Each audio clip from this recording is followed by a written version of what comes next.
This podcast is sponsored by nobody. Hey dudes, welcome to Splat from the Past, the only 80s themed horror sci-fi show where things can get totally radical. Now today I will be talking to a stand-up comedy legend, and I am talking about the one, the only Allan Stephan. The guy is a Comedy Store legend. He was there in the early days of the Comedy Store. He was opposed to the 1979 strike. He was part of the Outlaws of Comedy with Sam Kinison and another guest of mine, Carl LeBeau. And he wrote for Roseanne and produced and wrote for Robert Wool's show Arli. The guy has just had all these amazing moments in comedy, and we're going to be talking today. I've been wanting to talk to him for a long time, but I didn't have confidence to reach out to him for a long time, but now I have, because life is so friggin' short. Why not? And it's going to be a good conversation today. Like I said, the guy has just been a huge part of stand-up comedy history. I remember when I was a kid, I saw him host the VHS special version of Truly Tasteless Jokes, which was on Vestron Video back in the day. And I remember that was the first time I had ever become aware of him. And it's going to be a lot of fun today. So yeah, here is my interview with Allan Stephan.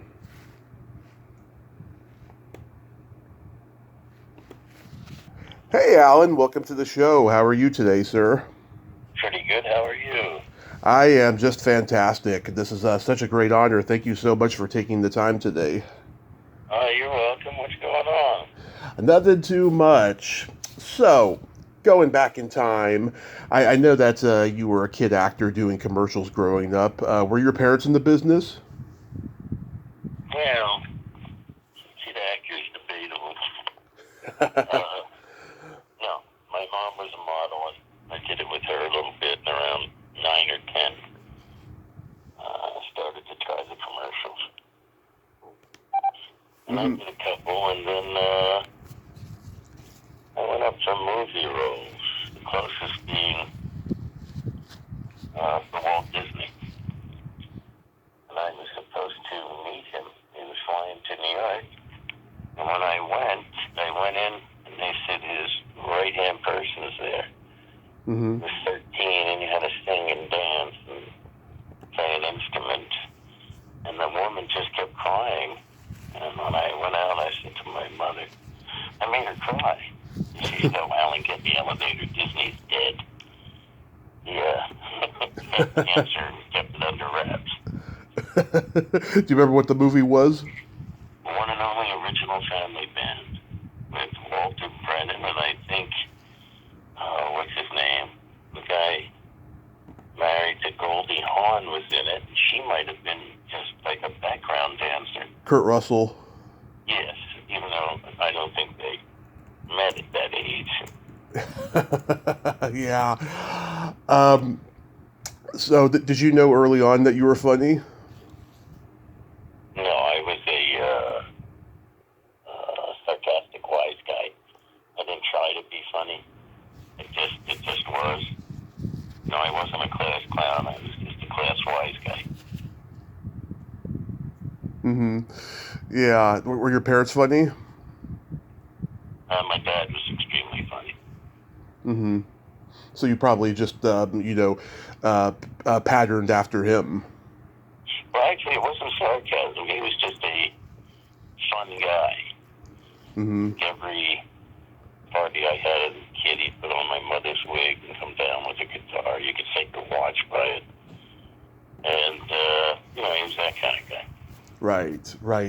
Probably a guy, if he had a few drinks in him, he'd probably crack a joke or two. Well, he wasn't really a joke teller. I came from a family of joke tellers, though. I can't tell jokes. I can't even remember them. Mm-hmm. But I came from a very funny family, so I just sat in the corner and took it all in. Yeah. Were there any comedians you watched on TV? Well, all of them, but even the ones that were underground that people wouldn't know.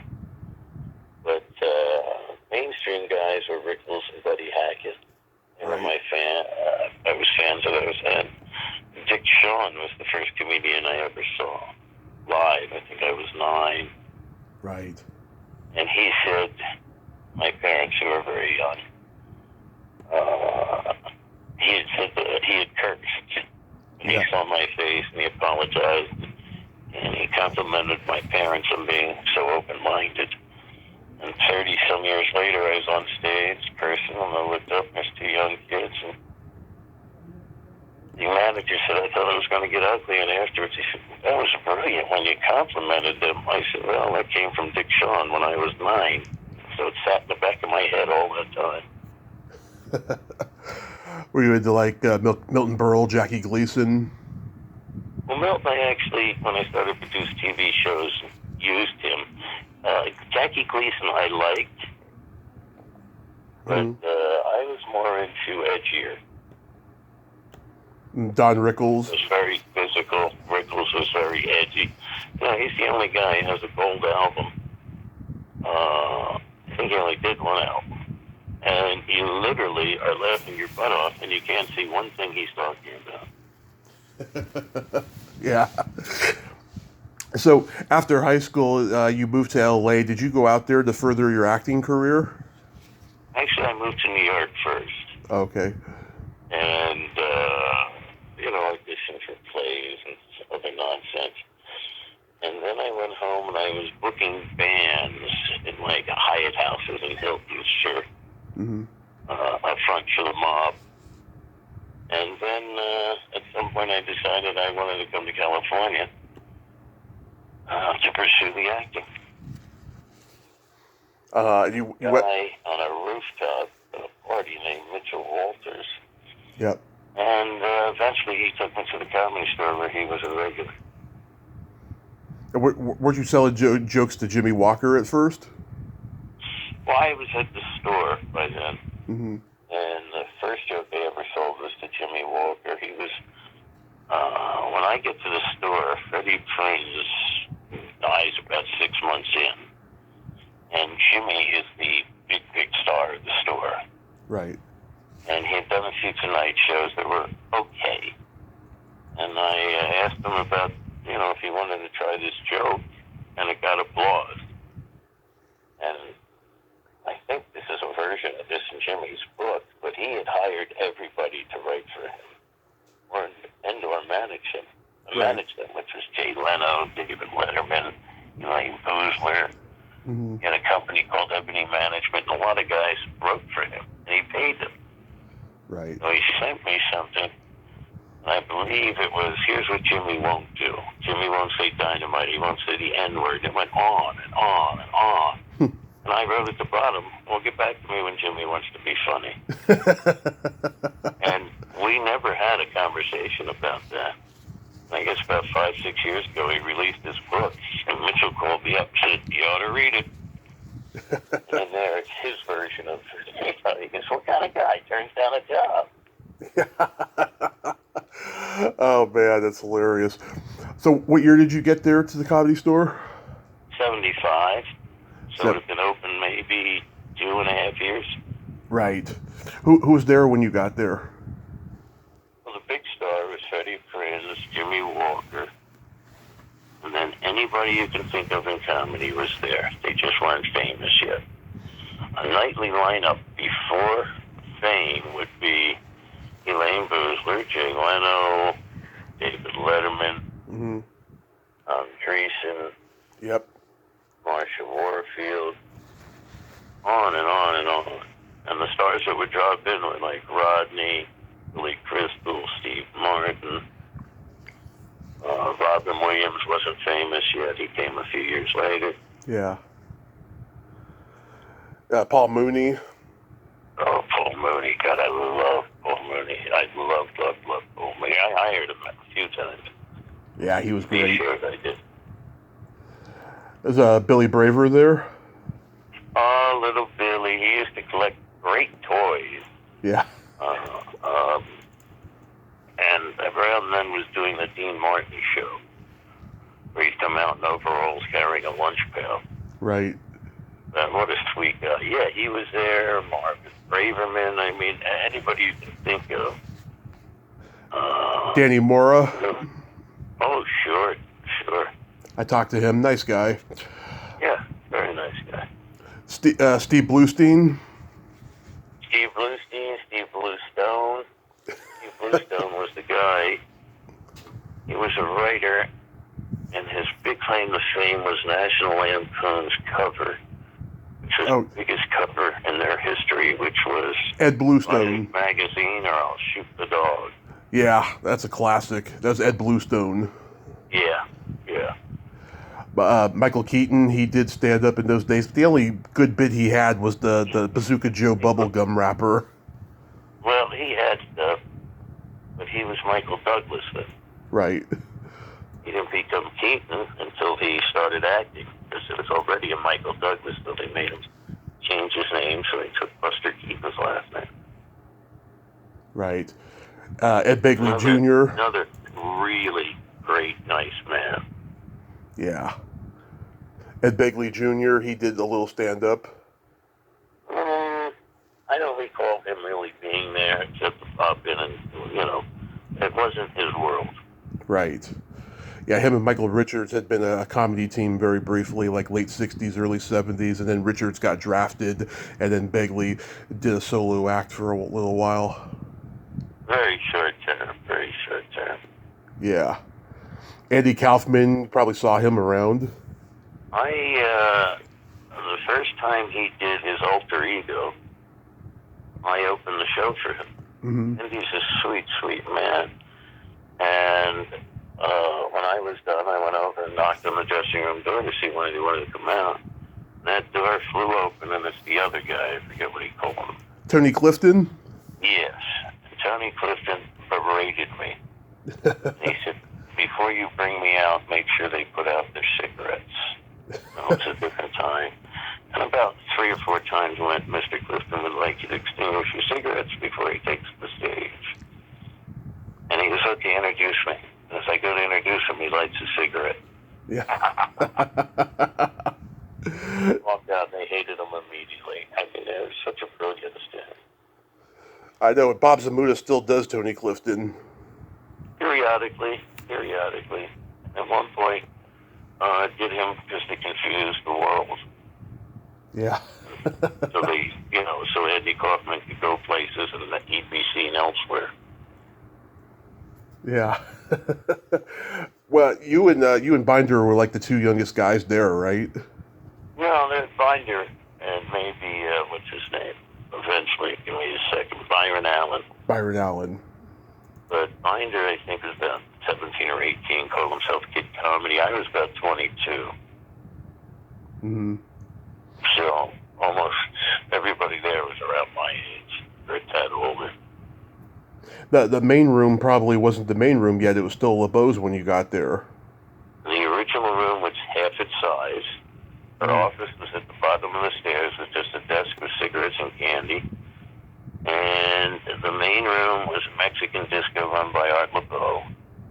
And upstairs hadn't been used since 1960. Mm-hmm. So, at one point, she controls the building and throws out Art LeBeau. Unfortunately, Art LeBeau still had a lease and threw her out, even though she controlled the building. Mm-hmm. And for 6 months, 7, 8 months around there, Comedy Store was called the Funny Farm. And she had Westwood, and that's when Westwood took off, and comedy took off. The Renaissance started. So when she gets back in there, she enlarges the original room, and eventually redoes the main room and upstairs where all the offices were, and another little room. Glad she changed the name, because that name, the Funny Farm, became so cliched after a while, even though it was true, the inmates were running the asylum. Well, nobody worked there. That was Mm-hmm. That time there was just the Comedy Store and the Improv, and there was a guy named Mike Cayley that had 2 or 3 clubs for a while, and that was it. There was nothing around the country, nothing. Yeah. Did you have to babysit Paulie? I know Paulie since he's 7. Mm-hmm. I opened for him a few months ago for his one-man show, so I could talk about him. Yeah. But when I come to town, she's in a mansion, the old Dorothy Lamour mansion, she was stuck within the divorce that she owed money on. drove a Pinto, and dated Steve Landisberg, who was the love of her life. Yeah, Steve Landisberg from Barney Miller. What a great man he was, too. I love Steve. But yeah, he was the main squeeze here for a couple of years. Mm-hmm. Yeah, before Argus was in the picture. Well, Argus was around. He just wasn't in the picture romantically. Right. Is it true that Mitzi wanted you to focus on emceeing and not telling jokes?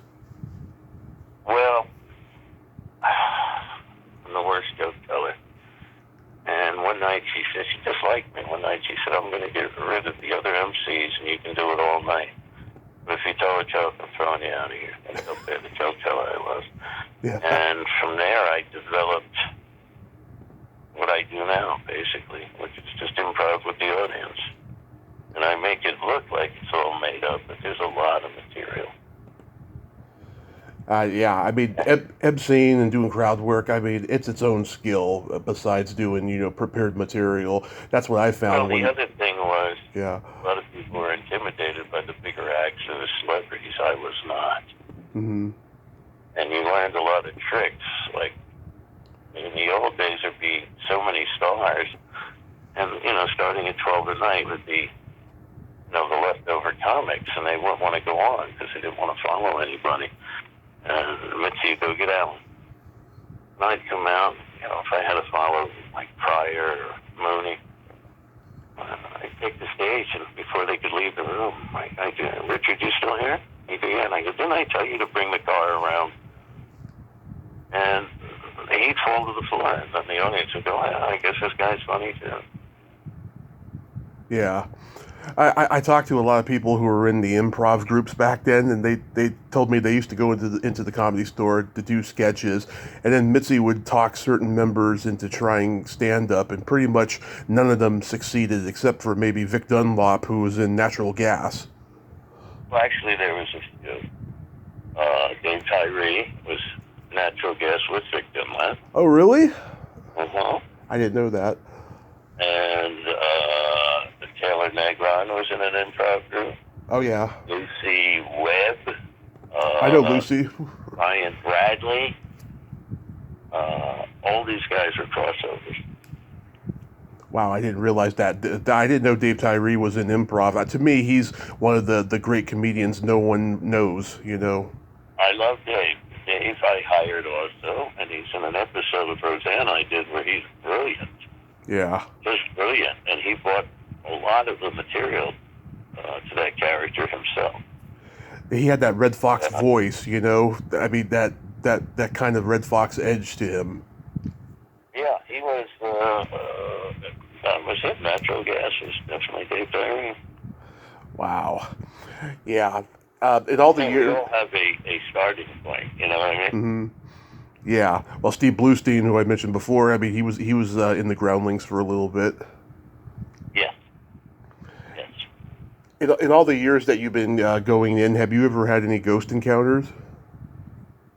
No. No.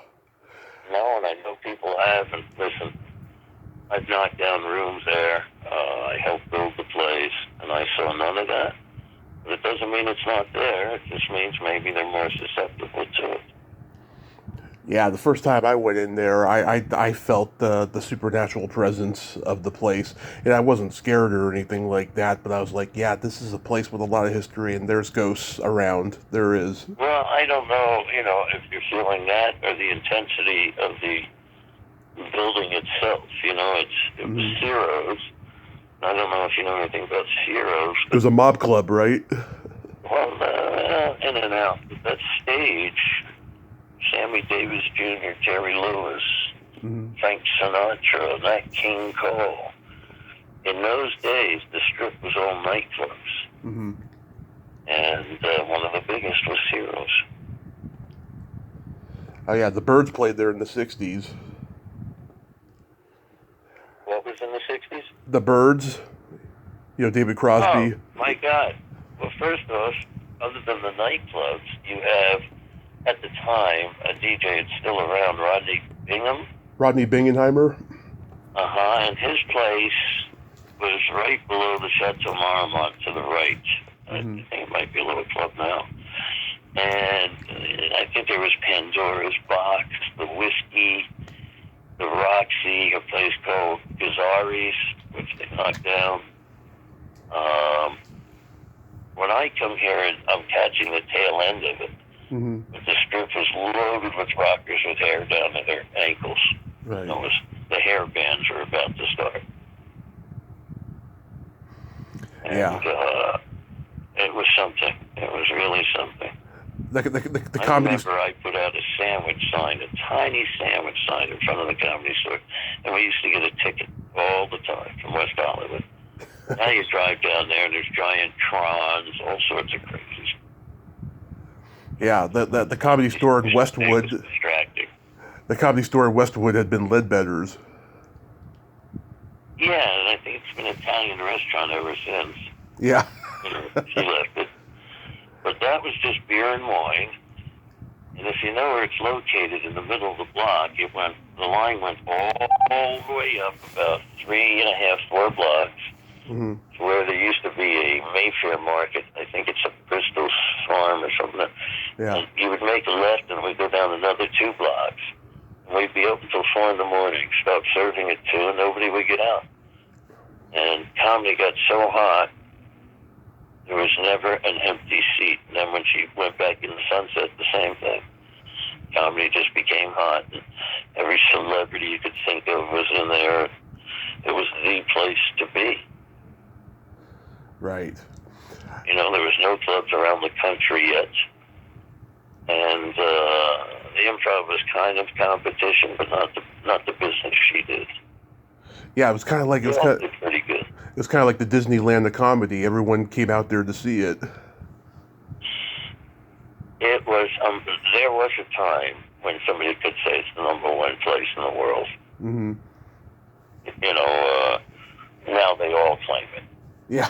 Yeah. You know what I mean? Like, you can go around the country and I'm voted best cheesesteak. Yeah, okay. You're not in Philly. You don't have the cheesesteak. But that's how it was with the comedy clubs. Like the Cellar in New York, you know. Well, I think they molded themselves. I think a woman runs that, molds herself after Mitzi. Like, you have to go through her to get, you know what I mean? Yeah.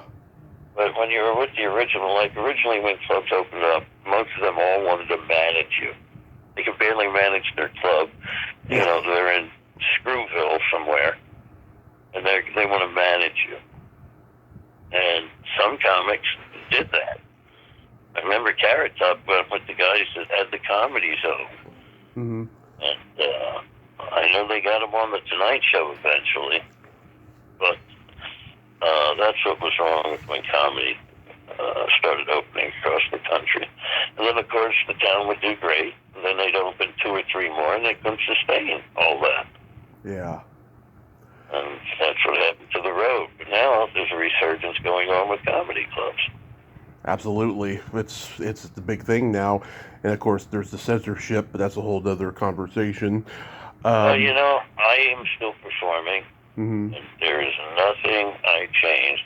I do exactly what I've always done.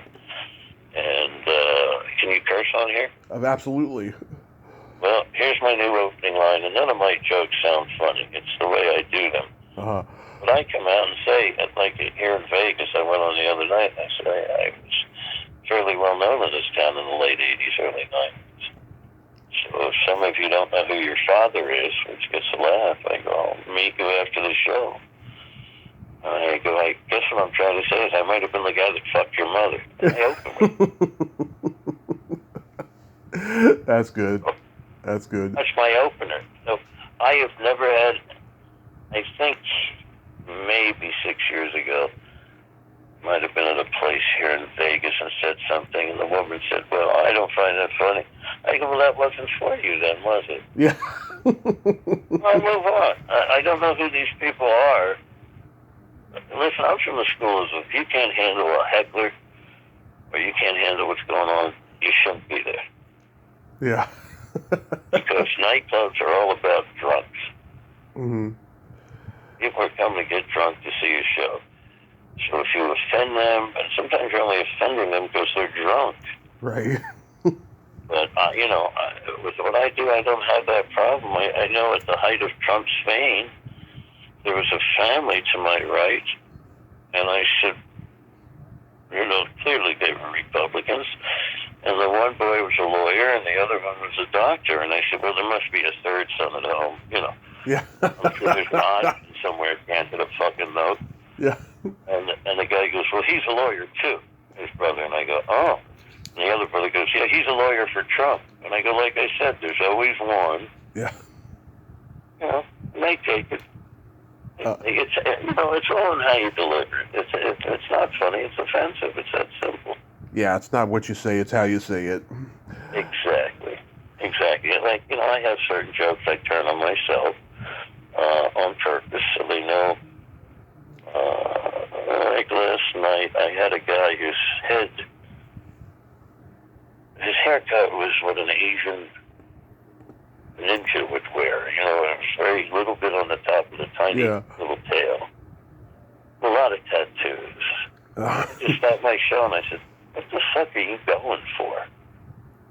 And he just started laughing. I go, if you don't know Kung Fu, there's something really wrong. And then I said, have you been to prison? He went, yeah, and I went off on that. And I started to turn around, and I said, I better not, he might recognize me. And they came out of their seats. The point was, I had put myself in a position to be made fun of, too. So when you're attacking others, as long as you turn it on yourself, it seems to be okay. Yeah. Never changed a thing. I know some people complain. I have not. My friend Roseanne hasn't changed a thing. A bunch of comics I know. Yeah. I remember one time I was... On YouTube, I see comics that are attacked and things are thrown at them. Quite frankly, they're not that funny. Right. Yeah, I remember one time I was doing an open mic, and this group of Asians, before I got on, they left, and then halfway through my set, they came back in, and I said something like, hey, did you find out this mic is a Sony, or something? And this was like 2007. If I did that now, either people are going to get it, or it's going to go right over their head, but if they do get it, they're going to be pissed, probably. Well, and there's tricks. Like, I know Mike Mines is back doing stand-up, and I saw a clip. Yeah. Where he said, he told a joke, and he said, well, if it was the old days, it would go like this. And he told it again, where he did like an Asian accent.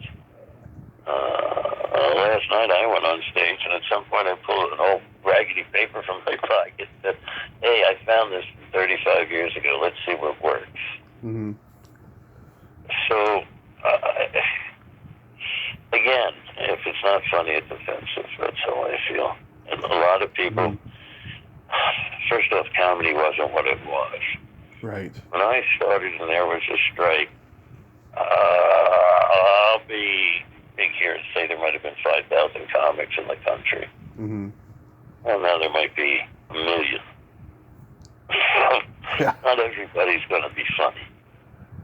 When the strike happened... There's nowhere for them to learn their craft. So they're all the same. Mm-hmm. Monotone and think their life is very interesting. You know what I mean? Yeah. When the strike happened, was it just chaos the whole time? Yeah. No. I don't remember chaos at any time. I mean, ticketing is chaotic, but originally it was only a handful of guys that could even be considered stand-ups in my book. Yeah. But nobody cared if they went on strike. They needed the masses, the nobodies, which I was part of. And I remember several meetings where they tried to get it going, where Jay was talking one time, and she let him go to the store in the beginning. Mm-hmm. And Steve Landisberg walked in, and he goes, hey, Steve, come on up and speak to the, comics. And Steve came up and went, 1, 2, 3, 4. There's 5 comics here. Who are these other fucking people? Yeah. And walked off stage because he wasn't going to be on their side. And I remember a big meeting in the Hyatt House next door when it was the Hyatt. And Gallagher standing up and go, let's just get the cunt. Wow. I thought we should get Bud, Mike Cayley, and Mitzi. But when they made it just about her, I walked from the Hyatt next door into her office, and I said, "They're coming for you. What do you want to do?" So I crossed the line before there was a line to cross. I commend you for that because, wow, oh my God. And of course, I'm not surprised at that coming from Gallagher of all people. Man. Well, and you know, people got excited. I remember one time Alan Bursky and I went to a meeting, and it was like an old movie. We started heckling, and there was a fist fight. Yeah. Paulie used to stand on the roof of the store and pee on them. But eventually there was a handful of us that was able to break that line, and the final straw being, I have been in SAG since I'm 11. Mm-hmm. And they were threatening to pull SAG cards because all unions, when there's a strike, have to back the other union. And the comedy people had aligned themselves with a union called AGVA, which was on its way out, eventually went out, which was circus clowns. And the other unions hated it, but they couldn't say anything. So I actually went to SAG, and the vice president screamed at me for 20 minutes how stupid the strike was. And I said, "I have nothing to do with it. Are you pulling cards?" And he said, "No." And that was that. Wow. Yeah, was that the first strike ever in Hollywood? Contract. We're independent contractors. Mm-hmm. Now, whether it's right or wrong, Bud Friedman said, "I'll honor whatever she does." Bud paid $16, took taxes out. And it's against the law. We're independent contractors to take taxes out. They would have been able to draw unemployment. And so it's nothing ever happened from that strike. Comics got paid. In today's world, they don't. Yeah. If you're a working comic, you get paid. But here in Vegas, there must be 10 rooms where they don't pay them. They pay acts on the weekends only. Yeah. Do you know if that was the first strike in Hollywood? That was the first and only comedy strike. Yeah, but No, unions have been striking since the day they were formed, because originally there was no Writers Guild, there was no Screen Actors Guild, so that all had to be fought for. Right. Do you know who set the Improv on fire? Yeah. Yeah. Who have you been told? Some people have said that it may have been Ollie Joe Prater or Biff Maynard. Well, not Ollie Joe. Yeah, because I talked to Lou Deck, and I asked him if it was either of those guys, and his response was no, no, no, and no.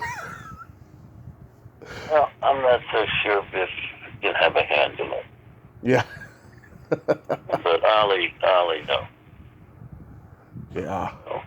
Yeah, I remember... It was also, my thinking was, the organizers had decided they were going to be the presidents of the union.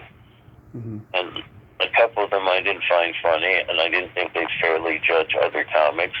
And who are they to say who's funny? Because sitting next to Mitzi for 1,000 years, I watched every New York act come out at the height of the Renaissance. Oh, those guys coming out, they'd leave after 4 or 5 days because they couldn't handle it. And some broke through.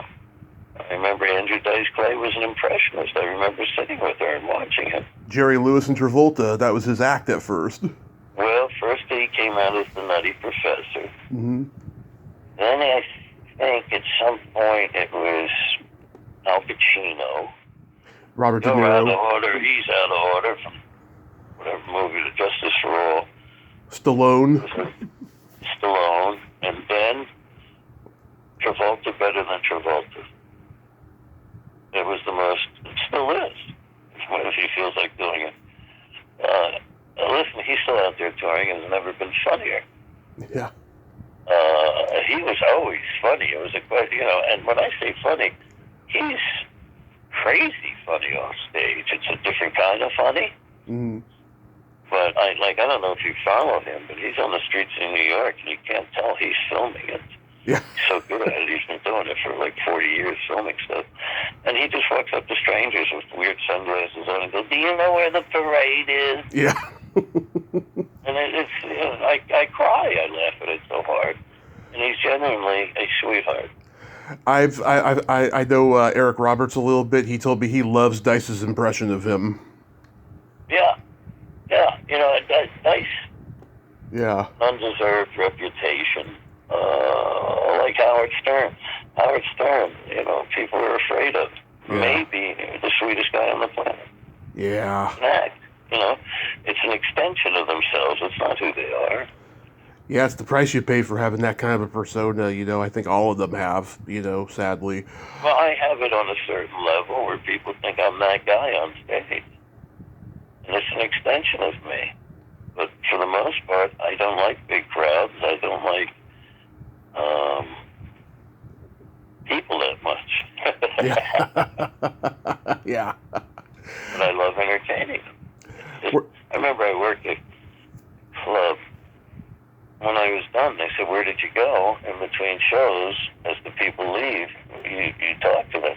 Mm-hmm. You're out of your fucking mind. The guy got mad at me because I would face the wall.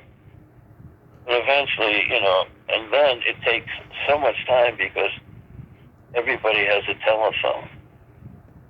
When I started, they'd ask for an autograph, which is really just a moment of your time as very few real collectors.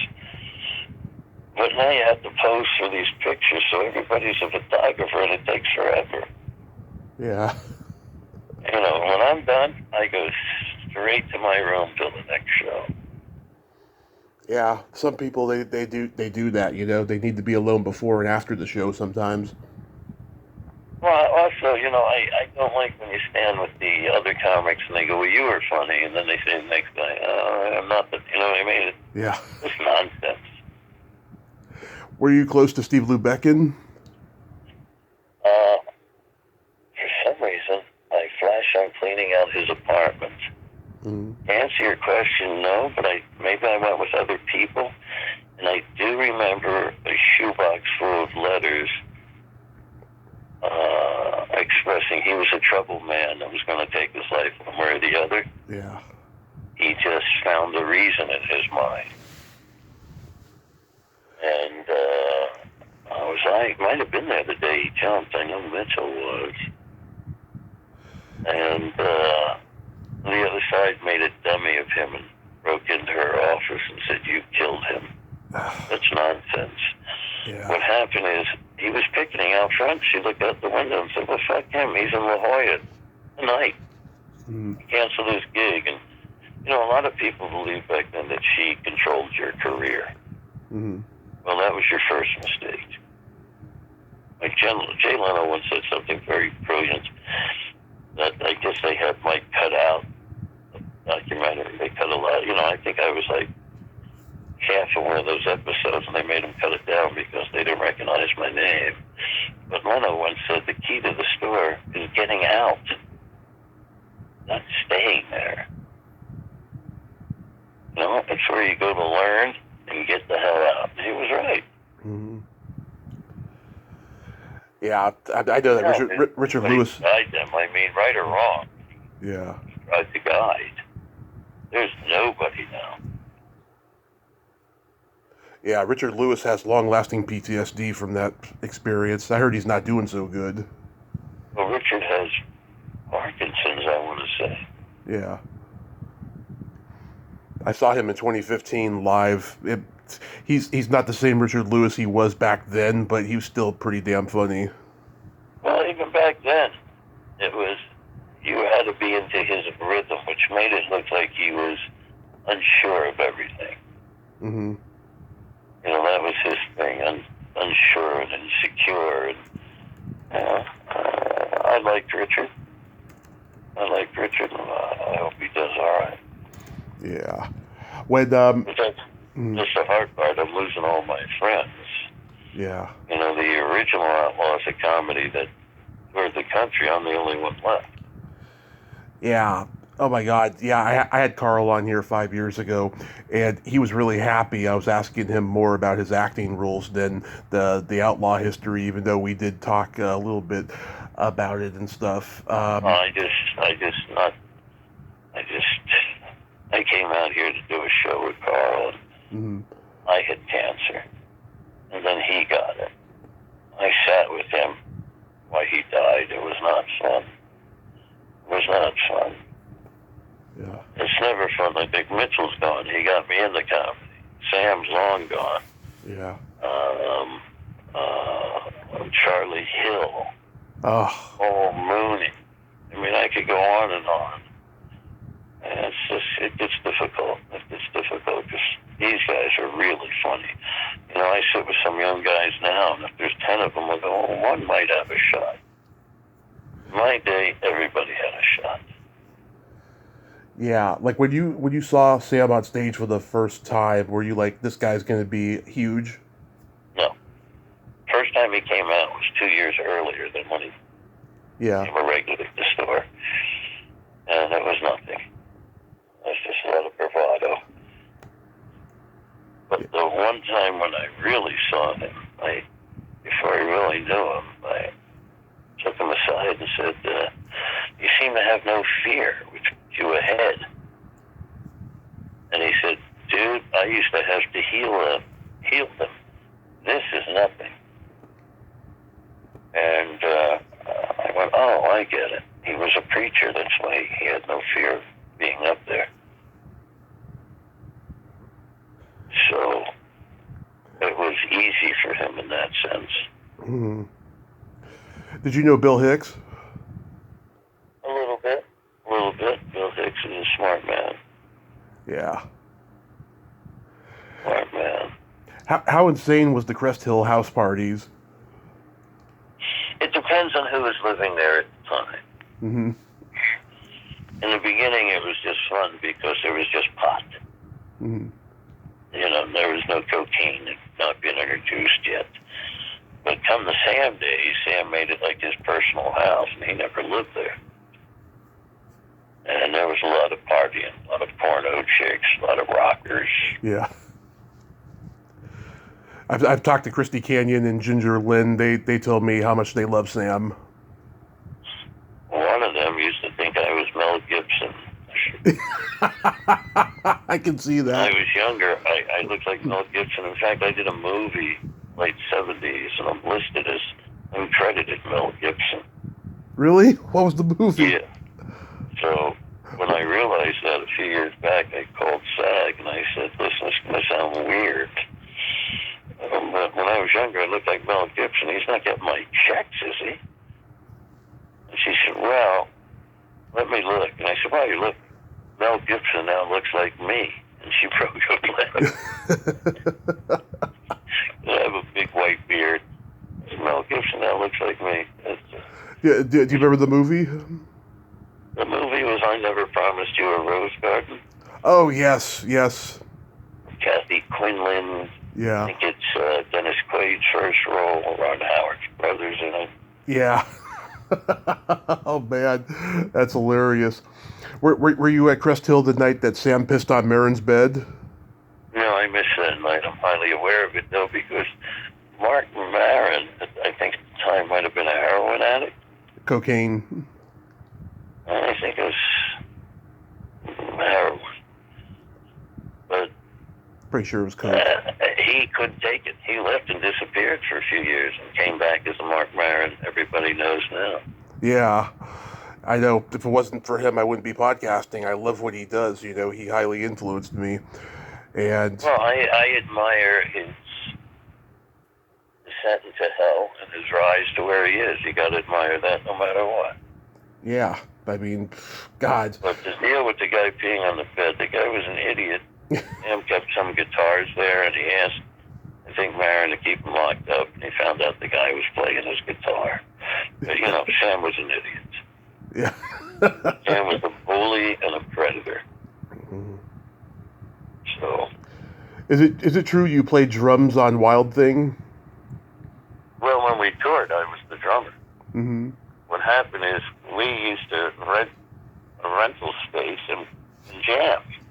Invite comics over, and the deal was whoever made it first would take the band. Yeah. When we're the Outlaws, there went the three of us, Sam.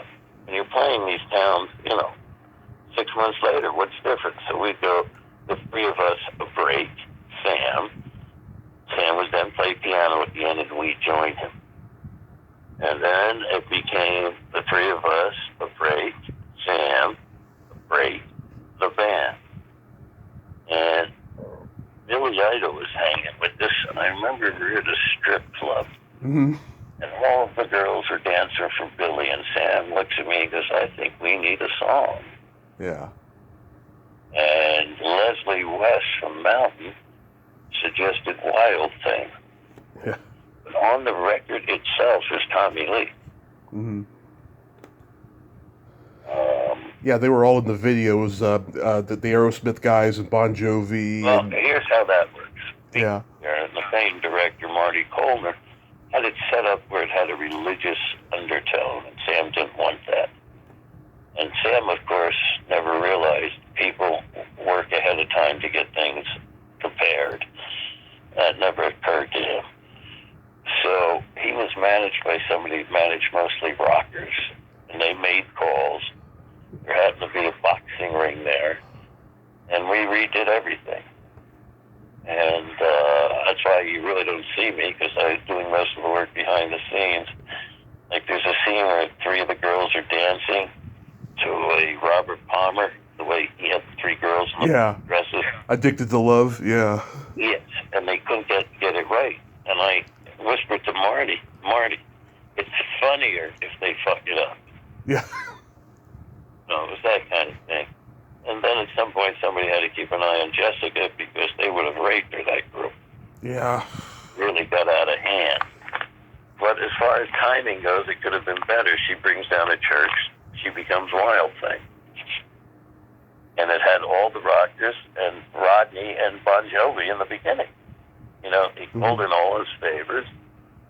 And we then toured like a rockers did, you know, a bus with trucks of equipment following us. Is that when Bill took the rap for the pot bust? No. Or was that later? It was Bill wasn't with us in the beginning. At some point, he hires his brother, and it's the first time we're going to play an arena in Ohio. And Sam had a house on a little mountaintop, and we'd party, and I'd look down, and there was always a helicopter over Hollywood. Mm-hmm. And it never, would never occur to me other than that. And on the morning, we each had a limo going to the airport, and I said, well, if anybody has anything, we ought to dump it. Now, I have an ounce of pot under my belly. I had put on some weight and wrapped in something where it wouldn't smell. And I get there, and the door opens, and I go to get out. The cop goes, you want to stand over there? There's a police investigation. I go, well, let me get out of your way. He goes, no, you're it. So as we each got out of the car, they'd line us up with our luggage on the sidewalk. And Sam is highly afraid of cops for whatever reason. And, they come to me, and the dogs hit my suitcase, and the guy goes, there was something in here. And I go, doesn't count. He goes, what? I go, it doesn't count if it's not there. I don't care. Yeah. Don't intimidate. And eventually they get to his brother's suitcase, and they pop it open, and there's just, Sam's suitcase, and there was, just pot sitting on top, which I'll tell you another story about that. Yeah. And he goes, well, that's my brother's. And they held up the pants. His brother's like 90 pounds, and Sam's fat. And they're fat pants. He goes, oh, he's doing my laundry, too. So, a crowd's starting to come around. And a real drug mule gets arrested, coincidentally. And I go, can we go? You got our guy. And Sam goes, stop with the jokes. So they're going to move us to another side, the airport, get us away from everything. And I'm in the car with Carl Mitchell, and I say to the cop, if I have an ounce of pot down my pants and you find it later, it's the same fine, right? He went, yeah. Not thinking there's really So they take us to the other side. I said, I'm going to call the press.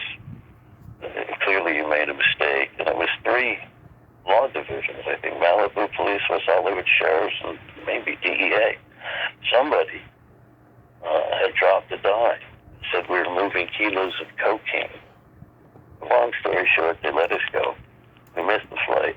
We're back at Sam's house that night. He goes, I wish we had some of that pot. And I go, well, here. He goes, what? I go, it's the same fine. And I believe we were touring, and there was a writer from Rolling Stone on the bus, and Sam, just like in a movie, threw him out in the middle of nowhere. Yeah. I believe that's the guy who dropped the dive, because he did a horrible thing when he covered. The Rolling Stones was supposed to be about the Outlaws. He made it about Sam, and after every paragraph, there was a devil with a pitchfork. He said, "We killed cats on top of the Hyatt." I believe it was him. Now, another time, we're going to go play Victoria Island for, who's the famous composer, David something. I forget his name. Very big. Uh-huh. But I said, let's drive. I've never seen the Redwoods. So we each have a Lincoln. And it's the middle of the night. We're trying to run each other off the road. And coming back, we realized it was cliffs. We were idiots. So the Redwoods are 2 seconds. But when we get to Canada, Sam says, well, let's stop. And we can see the border crossing, and Sam buries 3 guns in the field. I go, well, they can clearly shoot us. And then he says, would you drive me and the girls over, which is Malika and Sabrina. Sabrina was underage then. And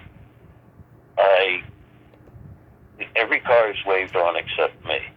We're pulled over. And Sam goes, where's the men's room? The guy points. And me and the 2 girls are sitting there, and he says, I'm going to bring some dogs out. I said, do what you want. The car's rented. Who knows what's in there? You know, I know all the tricks.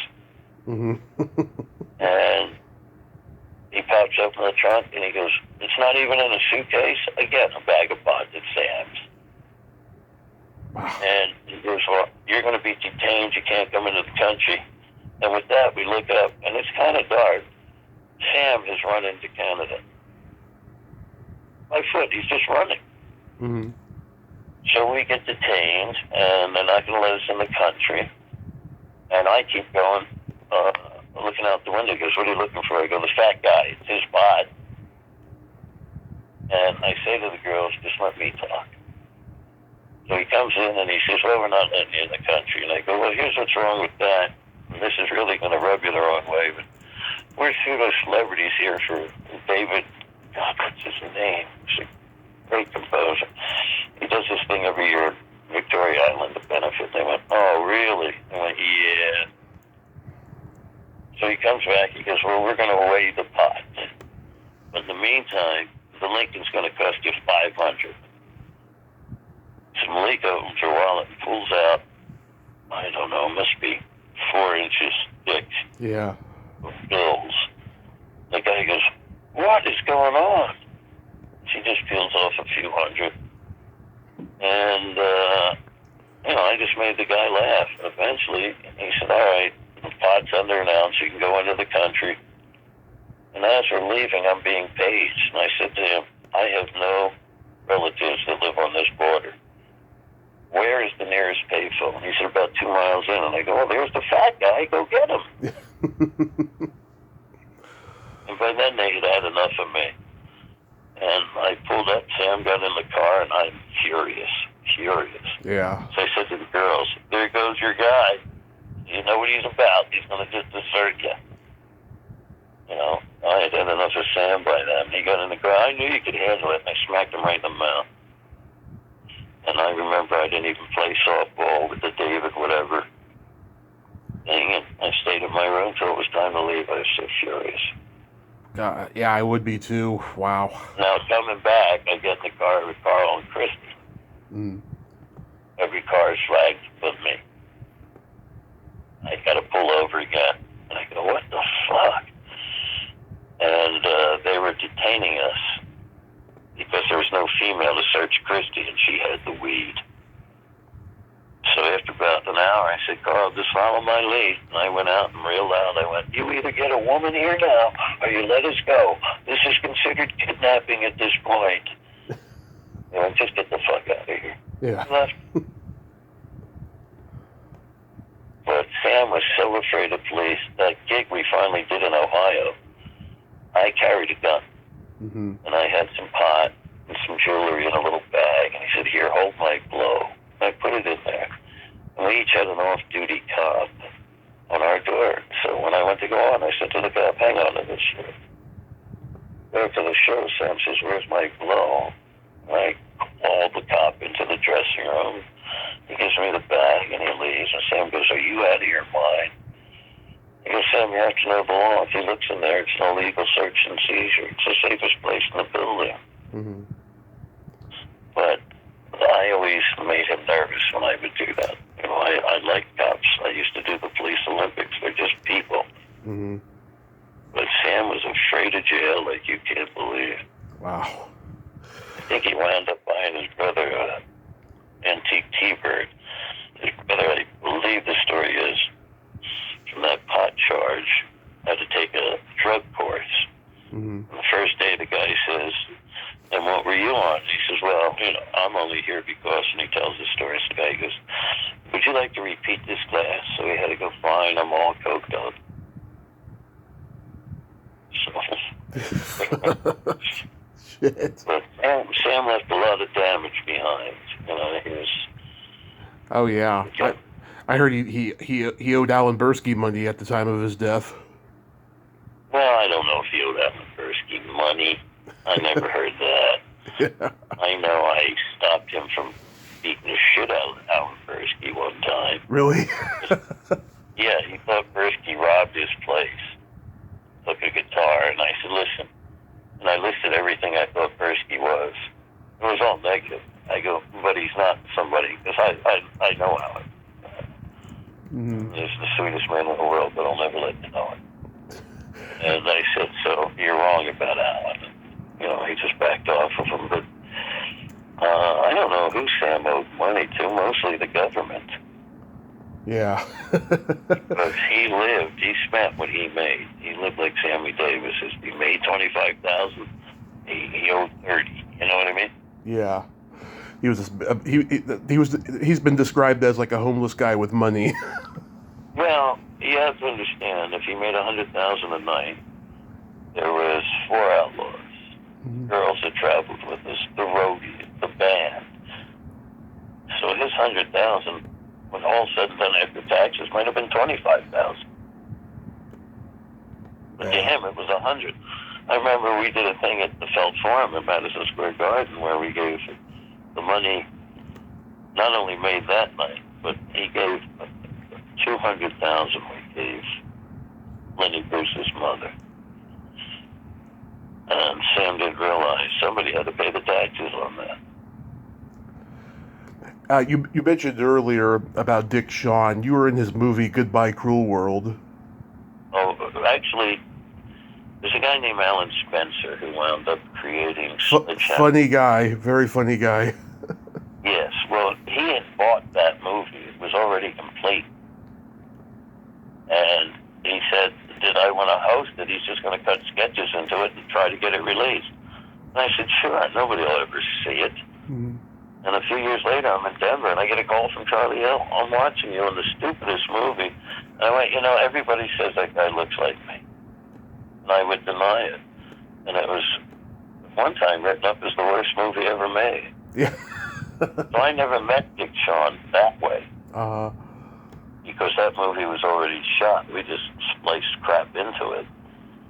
And he had the greatest one-man show ever, Dick Shawn. And he died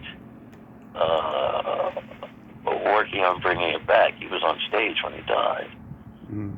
And I said to my agent, find out who owns the rights. I want them.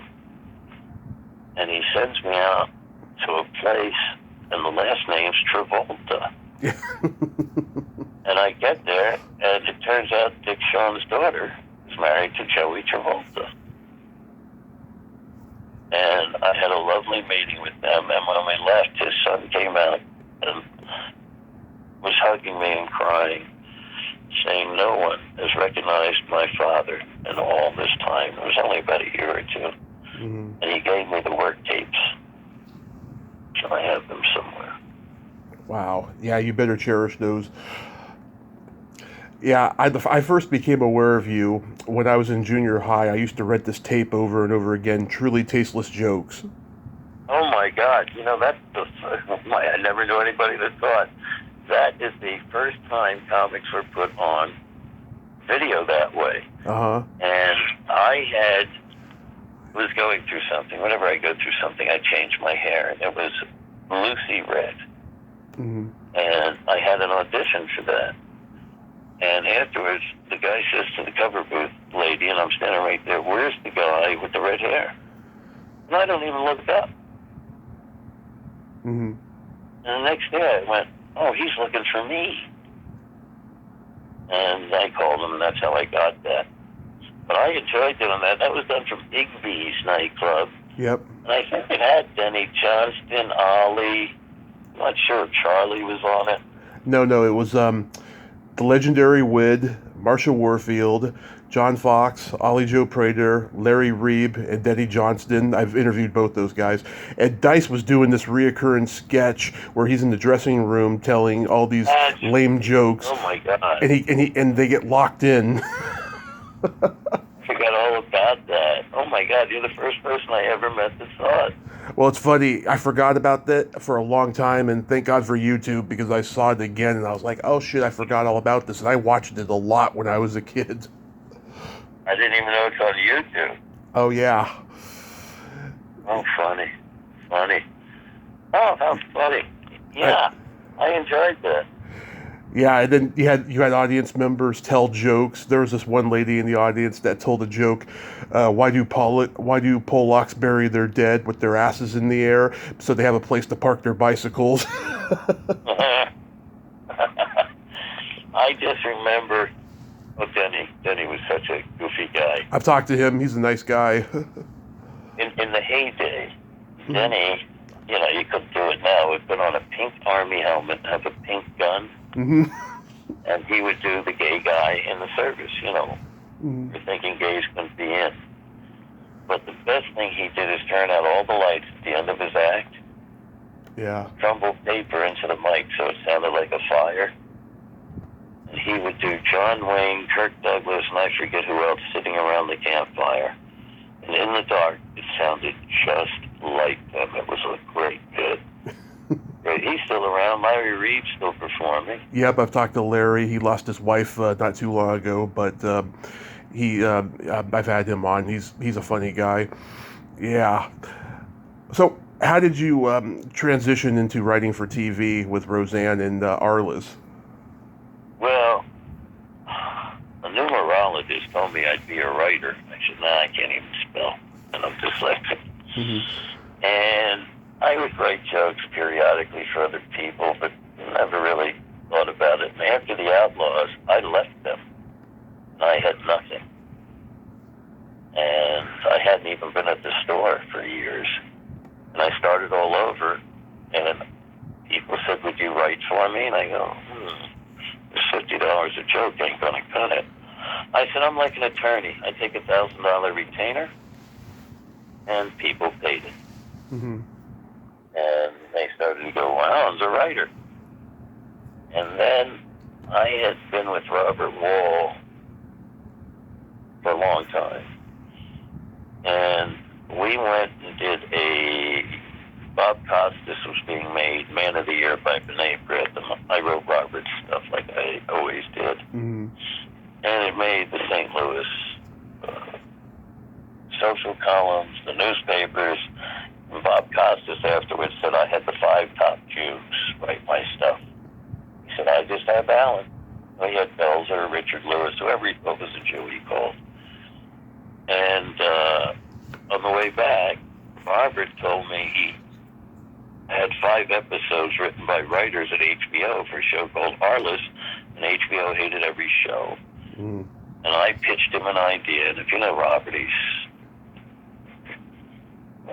ego is so large, nobody's greater than him. I've never met him. I have an idea. I can't be any worse than your writers. He goes, yeah, you can. Anyway, I wrote it. Mm-hmm. They pay me just like everybody else, and I never heard anything. About a month later, I said to who was ever attached to it, which was Mike Tolan, who was a brilliant man, what happened? He goes, didn't Robert tell you? HBO would like you to look at the other 5 scripts. And that became the pilot for Arliss at HBO. Mm-hmm. So I was writing on there, and Roseanne broke up with Tom Arnold. Tom Arnold does not like me. Mm-hmm. Yet he invited invited me to do his show and write some ideas for Roseanne, thinking if he got me back, Roseanne would come back. Well, that didn't happen. And Roseanne called me about a month later, and I started just punching up the script, because she doesn't know I can write right. And then she asked me to be her assistant, and I said no. And then she offered ridiculous money, and I did it for about 8 months. And then one day I handed her a script, and I was showing her what's wrong. She goes, wait a minute, you can write? I went, yeah. She goes, well, I hate to do this to you, but I'll put you on my show. And I realized it was them against her.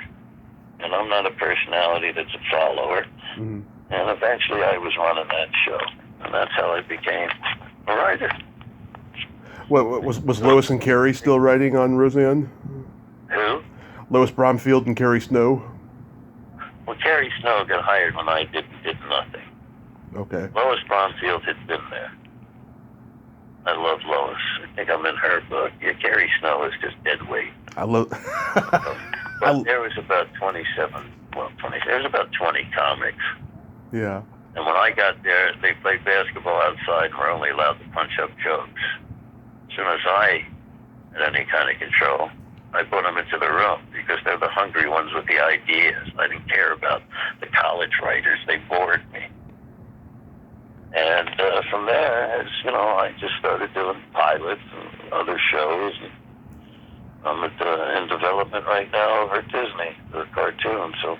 Oh, congrats on that! Wow, that's awesome. I'm still dyslexic. Still, I heard you tell the story once on a podcast. It was so hilarious. You were in Warren Littlefield's office and you were eating all his M&Ms. Oh, here's that story. Yeah. There's going to be a movie of the week about Roseanne and Tom, NBC, and our network, ABC. And Littlefield's NBC comes up with the idea he wants Roseanne to host this movie. Like ABC's just going to say, okay, it was a dumb fucking idea to begin with. Well, I took all, I took care of that kind of stuff. So I went there, and they kept me waiting close to an hour. And he had M&Ms, and I ate them. Yeah. And then this rude son of a bitch comes in and ignores me. And eventually yells out to his secretary, how do you spell apologize? And I go, S-O-R-R-Y. Because I can't spell, but he doesn't know that, so I know all the alternative ways. And he sits down, really doesn't introduce himself, and goes, here's the deal. And he tells me what he wants, and he goes, and if you go 1 minute over, you'll be into the news and cost me millions. And I look at him, I go, well, then I put out more M&Ms.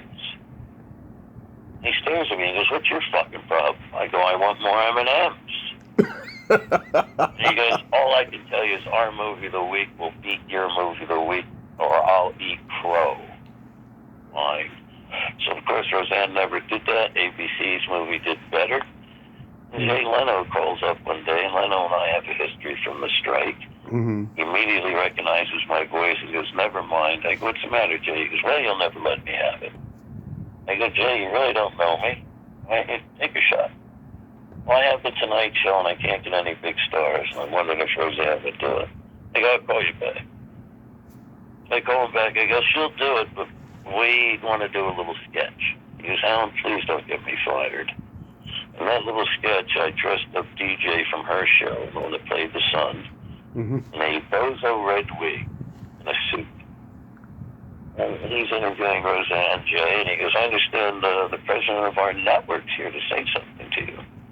And the curtain opens, and underneath it flashes Warren Littlefield, president of NBC. And there's a bozo red wig on the kid in a nice suit, and he's just sitting there, and the butler comes out, silver tray, and serves him crow. Jay goes, I don't know what just happened. Yeah, that's all right. You don't need to know. And this is how into themselves these people are. Eventually, Warren Littlefield says to me, do you know who keeps doing those sketches about me? Yeah. I said, I had no idea. Oh, man. I love that story. So do you have any? I don't imitate. At one point, it's a long story. I'll make it very short. There was a problem. Somebody was leaking stuff to the trades when Roseanne was fighting with John Goodman. Mm-hmm. And the president of William Morris at the time eventually says, well, we found out it's your own guy. Well, I found out it was one of his own agents. Mm-hmm. So I called him up and I go, that agent has to be fired in 15 minutes or Roseanne's going to ICM. He goes, well, who do you think you are? I go, the guy who will come down there and beat your fucking ass. And I hung up, and Roseanne calls 2 seconds later and goes, did you just threaten the president of William Morris? I go, why? Well, he called me and said you did. And I go, what'd you say? I said, Allan doesn't make threats. I said, God bless her. So do you have any upcoming gigs? Well, there's a place here called Wise Guys. Uh-huh. And I go down there on their amateur night pretty regular. And they do a roast battle here. And I was just a judge for them, and they asked me to do it all the time. But I'm going to go see Roseanne at the end of the month, and Rogan, and possibly go on there. Nice. I'm going to Roseanne's podcast. She has a new podcast. And then when I come back, I try to do mostly like one-nighters, that kind of thing. The clubs, not enough money for me these days. And yeah.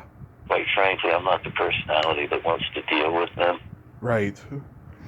I used to play the Laugh Factory in Vegas, but Harry Basil find me funny. But the truth of the matter is, he's upset about something else. He fancies himself a writer. Yeah. Long story short, he thought he was going to do something with a certain star, and it didn't happen, and he thinks it's because I blocked it, but I didn't block it. They offered it to me, and I said, no. Go to Harry. He'll take your short money, but, I'm sure Harry looks at it differently. And I could play Brads, but they're too set in their ways and conservative. So between you and me, mm-hmm. there's so many new casinos coming here that this will be a big city. And I'm in the early stages of figuring out if I want to open a club here myself. Nice, you should, at this point. I'm thinking about it. I would give myself, a midnight show Fridays and Saturdays. Comedy, Thursday through Sunday. And then I think I'd have local attractions here. Like there's the Bronx Wanderers that always sell out wherever they play. A magician at 4 in the afternoon. So the room's always making money. Do you ever see Steve Pearl around? Steve Pearl just sent me a message before you. Really? Yeah, we have a friend that burned his hands. So he sent me a thing that says, I understand you formed a new team, Burns and Allan. Mm-hmm. And he's on this weekend at the A in a hotel Friday and Saturday. Oh God, one of the funniest guys that ever came from the Bay Area, Steve. I just adore that man. He's just a funny guy, no matter where he came from. Yeah. He has a joke he doesn't do anymore, but he used to make me cry. Oh yeah. Like I watch the old clips of him on YouTube and I cry. I mean, he's just. Well, when Arnold Schwarzenegger married Maria Shriver, his joke was, finally, they'll be able to make a Kennedy that can take a bullet. Yeah. I remember that one. Yeah, he calls Merv Griffin meth. Remember that one? Yeah. Well, Merv's son used to come into the Comedy Store all the time. Yeah. And they torment him. But Merv was a nice guy. When he owned the Beverly Hills. And at one point he put a nightclub in there with big bands. And when I was married, I used to go in there with my wife to dance and stuff. And isn't there so much? He used to send the champagne over to us. Just a lovely man. Yeah. I don't know if you're aware, Sam married Malika. I married the baby sister.